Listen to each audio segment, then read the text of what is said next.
2024년 12월 한 달은 우리 국민들에게 어떤 달보다 잔인하고 다사다난한 달로 기억이 될 것 같습니다. 저의 표현력의 한계를 적나라하게 드러낼 수밖에 없는, 그래서 몇 개의 영상을 만들었다가 결국 업로드하지 못하고 지워버릴 수밖에 없었던 변명까지 늘어놓게 되는 지경에 이르게 되었습니다. 먼저 무안공항에서 발생한 제주항공의 참사로 인하여 희생되신 고인들에 대한 애도와 그 유족들에게 진심으로 위로의 마음을 전합니다.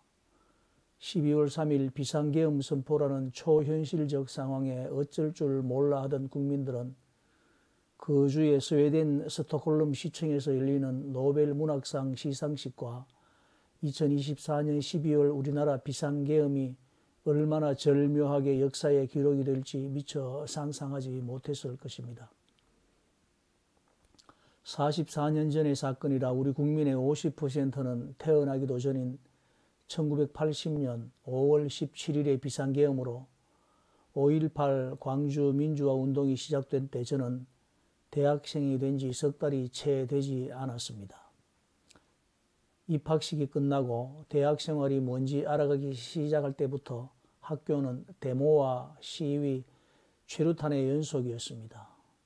매스컴이 통제되던 시기라 어디서 무슨 일이 벌어졌는지 알 수도 없는 가운데 연일 이어지는 캠퍼스 내 시위와 데모는 공부하기 싫은 학생들의 축제 정도로 알고 있었을 무렵에 머리띠를 두른 고향 선배를 격려하기 위해 시위대 뒷줄에 응거주춤 합류하게 되었습니다.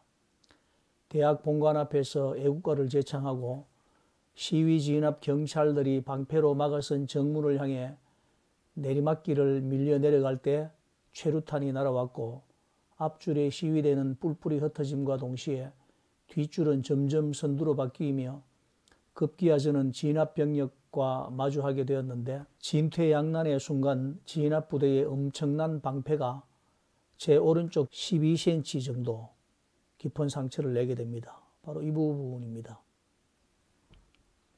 최루탄이라는 것은 묘하게도 슬픈 마음이 들게 하고 눈물이 나게 합니다. 뒤에서는 밀고 앞에서 막는 통에 우리는 옆으로 밀려나고 최루탄의 연기를 피해서 캠퍼스 서쪽 높은 담장 옆에 전봇대를 확인하고 전봇대를 지탱하는 쇠줄을 움켜잡고 담을 넘어 내려올 때 미끌거리는 손바닥을 보니 그것은 땀이 아니라 피였던 것입니다. 학교 정문 앞에 대기하던 앰뷸런스에 실려서 대학병원 응급실에 가서 병상에 누워 있었습니다. 제 오른쪽 옆에는 시위대가 던진 돌멩이에 맞은 전투경찰이 누워 있었고 왼쪽 옆에는 최루탄에 맞은 학교 앞 분식집 아주머니가 누워 있었습니다.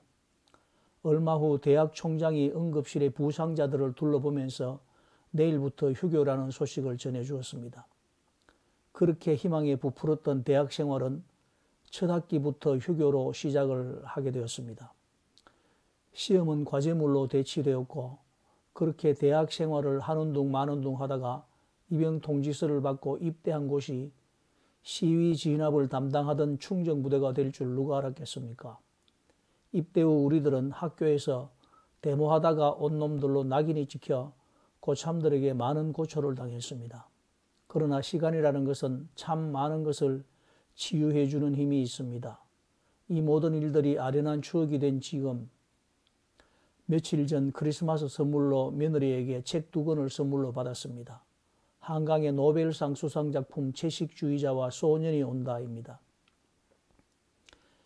비가 올 것 같아 라고 중얼거리는 너는 바로 친구 정대와 그의 누나 정미를 찾아 상무관에 갔다가 자원봉사하는 누나들의 요청을 거절하지 못해 시신들의 인상착의를 기록해 번호를 부여한 다음 대장에 기록했다가 유족들에게 시신을 확인시켜주는 일을 하는 고등학교 1학년 동호입니다. 이 소설이 난해하다고 생각하는 사람들은 40대가 되지 않은 젊은이들일 것입니다. 왜냐하면 이 장면들이 그들에게는 초현실적인 장면들이기 때문입니다. 그러나 우리는 그 장면들이 어떤 장면인지 사진으로나 뉴스로 봤기 때문에 알 수 있습니다. 한강은 12살 때 어른들 몰래 보았던 한 장의 사진을 단서로 소년이 온다를 썼고 이 소설은 광주를 세계에 알리는 통로가 되었습니다. 40년이 지난 5.18 광주를 주제로 쓴 소설의 작가 한강이 올해의 노벨 문학상 수상자로 선정이 되고 그의 작품 소년이 온다는 채식주의자와 더불어 인간의 폭력 문제를 심도 있게 재조명하고 있는 동안 대한민국은 해묵은 좌우의 극한 대립 상황으로 노벨 문학상 수상이라는 국가의 위상을 더 높일 수 있는 절호의 기회를 돼지 목의 진주 목걸이로 만들어 버렸지 않는가 말입니다. 기이한 것은 40여 년 만에 선포된 2024년 12월의 비상계엄이라는 상황이 비상계엄을 고발한 한국의 노벨 문학상 수상자가 자신의 작품에 대한 역사적 배경과 폭력성에 관한 수상소감을 발표하기에 앞서 현실로 재현이 되었다는 것인데, 인간의 참혹과 존엄 사이에서 두 벼랑 사이를 잇는 불가능한 허공의 길을 건너려면 죽은 자들의 도움이 필요했다는 스톡홀름 시청에 울려 퍼진 한강의 느리고 잔잔한 목소리는 윤석열이 종북 반국가 세력들을 일거에 척결하고 자유헌정 질서를 지키기 위해 비상계엄을 선포한다는 빗발선 목소리보다 훨씬 크고 오래도록 우리들 가슴 속에 남아있을 것임을 믿어 의심치 않습니다. 눈물도 얼어붙네. 너의 뺨에 살얼음이. 내 손으로 녹여서 따스하게 해줄게. 내 손으로 녹여서 강물되게 해줄게. 눈물도 얼어붙는 12월의 사랑 노래. 5월의 광주를 쓴 한강이 어떻게 12월의 사랑 노래를 만들고 불렀을까? 한강은 2024년 12월에 대한민국을 예견이라도 하고 있었다는 말인가? 오늘 2024년 마지막 날입니다. 이렇게 추운 날 무안공항의 유족들을 생각하면 그 참담한 마음을 표현할 길이 없습니다. 한강의 작품 소년이 온다에서 제 가슴을 미어지게 했던 장면을 읽으면서 2024년 한 해 저의 채널을 사랑해 주시고 애청해 주시는 구독자님들께 감사의 인사를 대신하겠습니다. 저의 채널을 구독해 주시고 애청해 주시는 여러분들, 내년에 뵙겠습니다. 비트코인 호들레였습니다.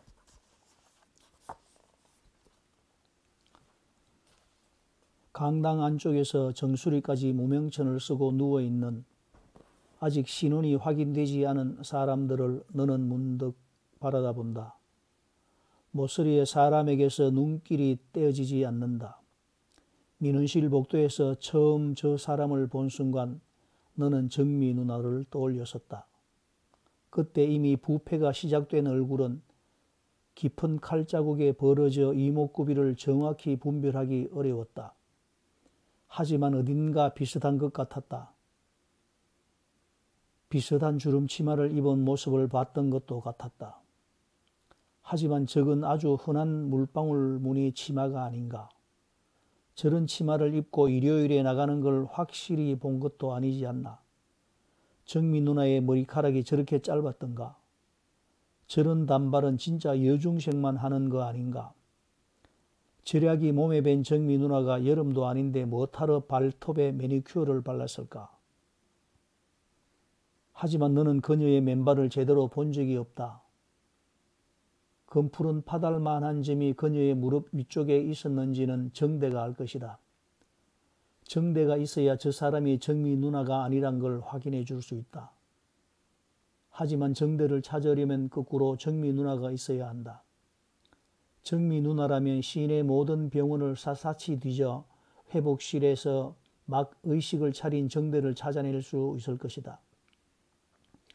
죽어도 인문계 고등학교엔 안 간다고 3학년에 한반 개설된 실업계 준비반에 들어가겠다고 2월에 집을 나간 정대를 하루 만에 귀신같이 만화방에서 찾아내 귀를 끌고 들어왔던 것처럼 그토록 조그맣고 조용한 사람에게 절절 매는 정대의 모습에 엄마와 작은 형은 그날 자정까지 사랑채에선 남매가 주고받는 말소리가 들렸다.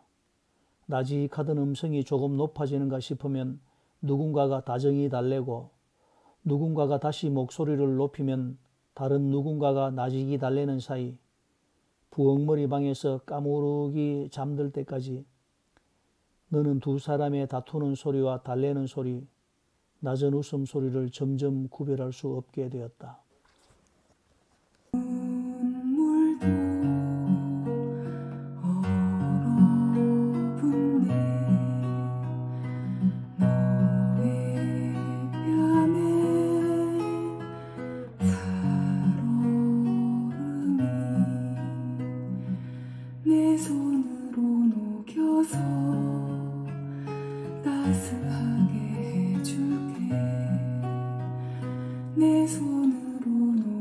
소서